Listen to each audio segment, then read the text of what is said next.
پرانے گھر سے نئے گھر میں داخل ہونے کی صورت کیا ہے؟ بعض لوگ کہتے ہیں کہ ہمارے یہاں رواج ہے کہ سامان منتقل کرنے سے پہلے نئے گھر میں ہم سب سے پہلے قرآن رکھواتے ہیں، یا بعض جگہ یہ طریقہ ہے کہ سب سے پہلے وہ جو ہے سب کو اکٹھا کر کے دعوت کرتے ہیں، قرآن پاک کی تلاوت کرواتے ہیں، قرآن خوانی کرواتے ہیں۔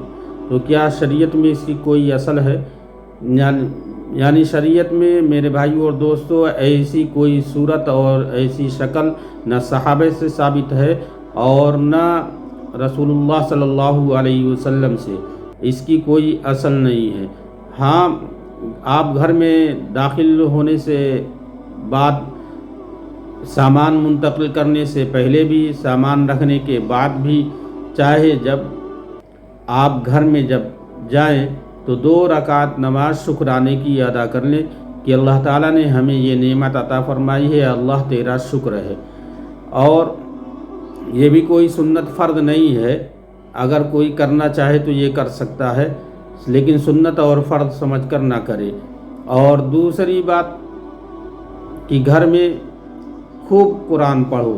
جس گھر میں قرآن پڑھا جائے گا، جتنا پڑھا جائے گا، اللہ کی رحمت برکتیں نازل ہوں گی۔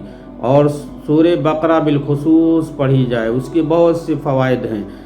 اللہ کے رسول صلی اللہ علیہ وسلم نے فرمایا، جس گھر میں سورہ بقرہ پڑھی جاتی ہے اس گھر میں شیطان داخل نہیں ہوتا ہے۔ اللہ کے رسول صلی اللہ علیہ وسلم نے فرمایا کہ اپنے گھر کو قبرستان نہ بناؤ، گھر میں قرآن پڑھو، اور سنت نوافل گھر میں پڑھو، اور فرض جو ہے مسجد میں پڑھو۔